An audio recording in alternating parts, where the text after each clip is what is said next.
Bonjour à tous, bienvenue sur la cabane. Donc aujourd'hui, on va faire une vidéo, enfin surtout Eric, sur un truc très important pour la vie en autonomie. Donc je vous laisse avec Eric. À vous les studios!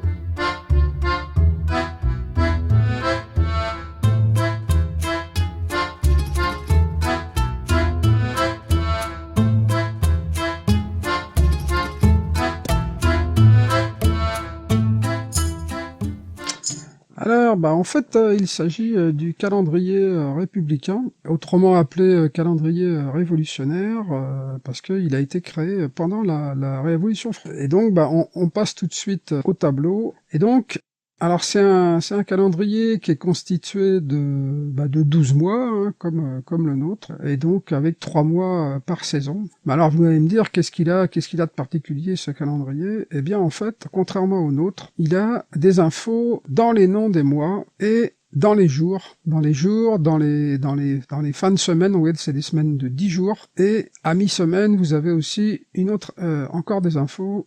Donc ça va être des infos donc sur les animaux. Fin de semaine, c'est des infos sur des outils ou des objets. Et tous les autres jours qui sont en blanc, qui sont affichés en blanc ici, ça va être sur du végétal ou du minéral, qu'on retrouvera donc dans un mois en particulier. Et donc, avant de commencer, vous allez me dire, mais comment que ça se fait qu'on commence l'année en septembre? Et ben en fait, comment dire, ce calendrier, il est basé sur, avant tout, comme on peut le voir, sur le monde, sur la nature en fait. Hein. Et donc, cycle végétal en climat tempéré, il s'arrête en fait quand les graines sont arrivées à maturité et quand les fruits sont arrivés à maturité. Et donc, on va dire vers le 20 septembre, la plupart des fruits sont arrivés à maturité, même s'il en reste quelques-uns, quelques fruitiers qu'on a pu importer, qui vont peut-être mûrir un peu plus tard.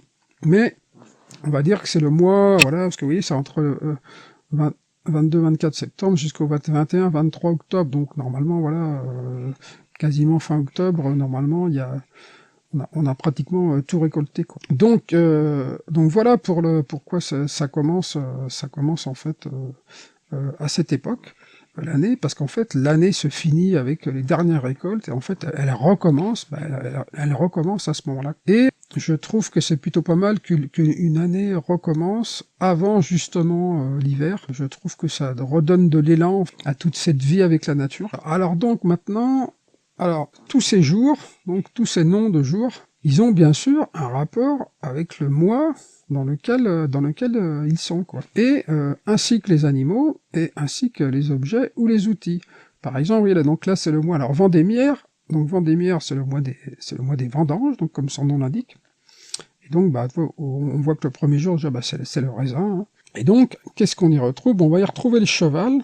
Par exemple, le cheval, il va être utilisé par exemple, pour les charrettes où on vient déverser le raisin qu'on récolte dans les vignes. Ensuite, les cuves, il faut préparer les cuves il faut qu'elles soient prêtes pour bientôt accueillir le jus de raisin.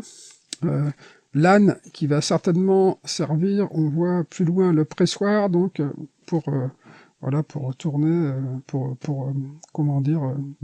tourner le pressoir. Et ensuite, qu'est-ce qu'on voit? On voit les tonneaux et le bœuf. Donc, on va avoir les tonneaux quand on va remplir le vin. Et le bœuf, ça va être certainement pour transporter des tonneaux avec les chariots. On suppose, ça peut être aussi d'autres utilités. Attention, hein, je donne juste un peu l'histoire du sens de ce calendrier. Je suis peut-être pas dans la vérité ici. Dans le mois de Brumaire, Brumaire, ça se rapporte donc aux brumes et au brouillard, parce qu'en fait, c'est le moment de l'année où en fait les jours ont vraiment diminué et l'ensoleillement, et donc l'air devient de plus en plus frais, alors que la Terre, elle, est encore chaude de l'été.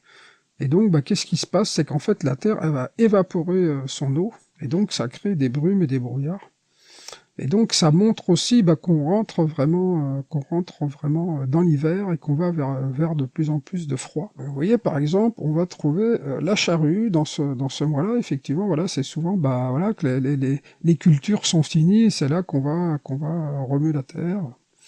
Voilà, vous allez avoir aussi l'oie, alors peut-être que peut-être que là c'est le gavage des oies, c'est bien possible. Voilà, dindon, faisan, vous voyez, bah on prépare un peu toutes ces volailles là qui vont être pour très certainement à la fin de l'année. Et après, oui, la herse, le rouleau, donc ça, c'est voilà ce qu'on va passer dans les champs. Donc, vous voyez, voilà tout ce travail de la terre et les outils qui vont avec. Et donc, ainsi de suite, pour chaque mois. Alors, on a juste un mois en particulier qui est nivose.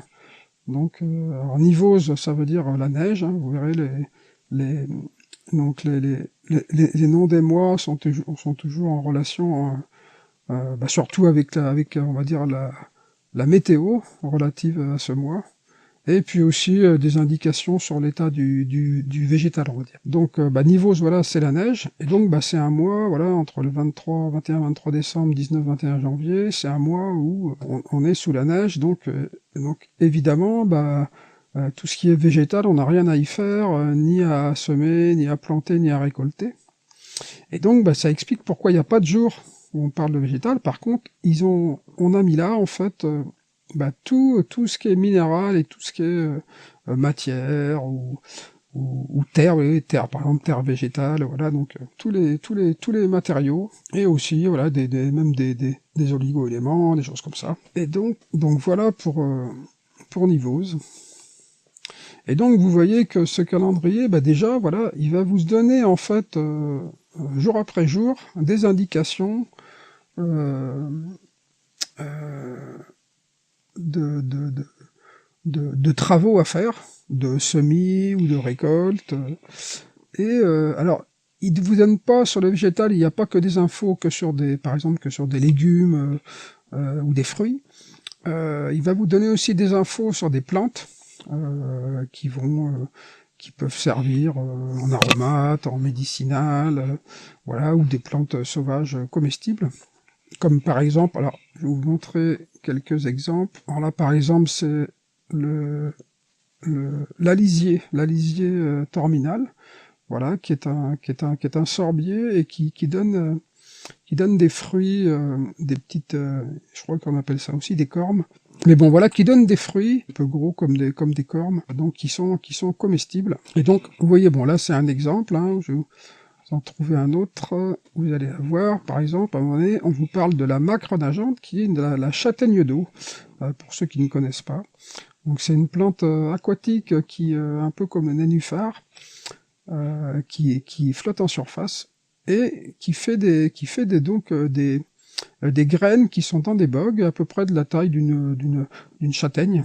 Et donc, comme ça ressemble à la châtaigne, on a appelé ça la châtaigne d'eau. Alors, donc voilà. Autrement, qu'est-ce qu'il y a par exemple? Un autre exemple, on vous parle à un moment donné de l'azérolier.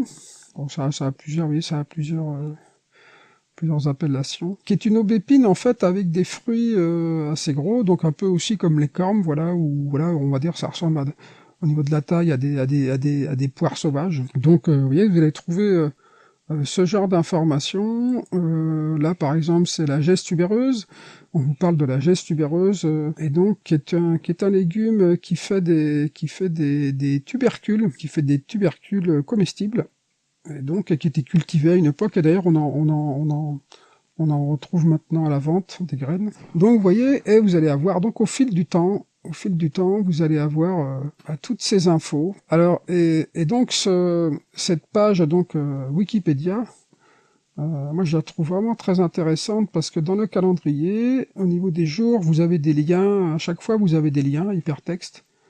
Et donc, qui vous donne déjà un petit résumé, une petite information. Et si vous cliquez par exemple, voilà, sur raisin, vous allez directement sur la page Wikipédia du raisin. Et d'ailleurs, vous allez voir dans la page, à un moment donné, donc, c'est marqué, voilà, calendrier. Donc, dans le calendrier républicain, le raisin est le nom donné au premier jour du mois de Vendémiaire. Donc, vous voyez, c'est très, très, très, très intéressant.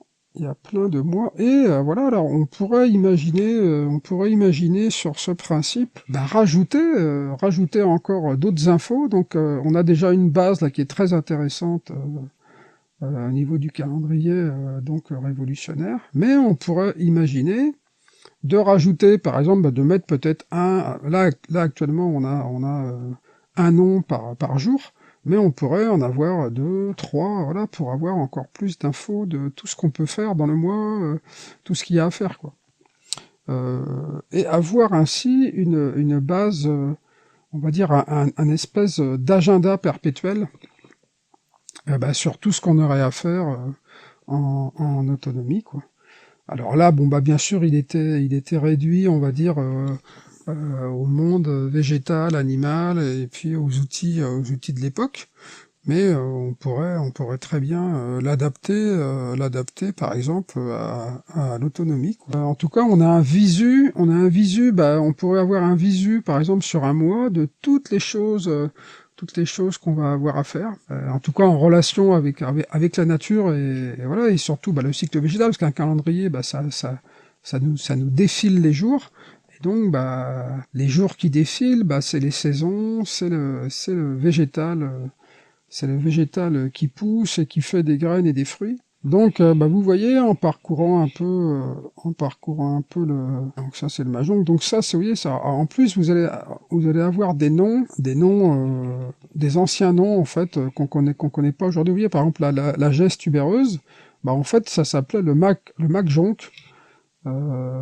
À l'époque, donc on retrouve il y a beaucoup de noms qu'on retrouve, qu'on connaît, mais il y a des noms qu'on connaît pas, et donc quand vous allez passer dessus, vous allez avoir des infos, quoi.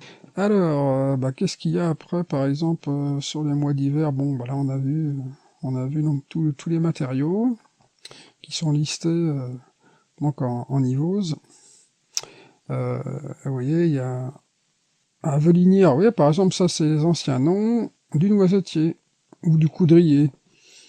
Donc vous allez en plus avoir apprendre des nouveaux noms. L'auréole, Daphné Méséréon, qu'est-ce que c'est que ça? Le bois joli, quand vous aviez... Ah, tiens, ça je connais même pas, je sais pas ce que c'est. Les brassicacées. Ah, je ne connais pas, ça doit avoir peut-être un autre nom. Timélé. Daphné Garou. Bon. Alors il y a des plantes aussi, donc comme je vous disais, il y a des plantes potagères, il y a des plantes sauvages qui vont être là pour, on va dire, plus pour le côté populaire, parce que ils arrivent à une époque et qui montrent un peu où on en est de l'année, quoi. Mais après, ça va être aussi pour leurs propriétés médicinales ou aromatiques. Vous voyez, vous allez avoir aussi au niveau des outils, bon, on les connaît à peu près tous. Là, il y en avait un que je ne connaissais pas, enfin en tout cas, je connaissais pas ce nom-là. C'est l'Oyo. Oui, c'est une houe avec une houe à dents. Et donc, ça sert à aérer le sol.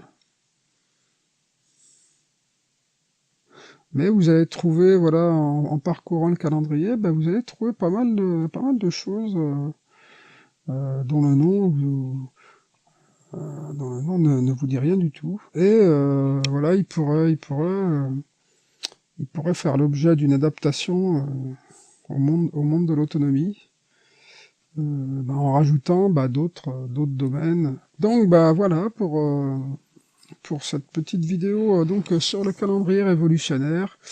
Moi j'ai trouvé ça vraiment très intéressant, ce calendrier. Et voilà, en tout cas c'est une bonne base d'informations qu'on peut, qu'il faudrait, je pense qu'il serait intéressant d'adapter au monde de l'autonomie en y rajoutant d'autres domaines, comme par exemple l'énergie, l'eau, et voilà, et certainement d'autres informations. Et même on pourrait multiplier au niveau des noms, on pourrait peut-être mettre voire 2, 3 noms par jour pour augmenter le nombre d'informations qu'on pourrait compiler pour un mois précis, quoi. Donc voilà pour ce calendrier. Écoutez, je vous dis à bientôt sur la cabane. Ciao.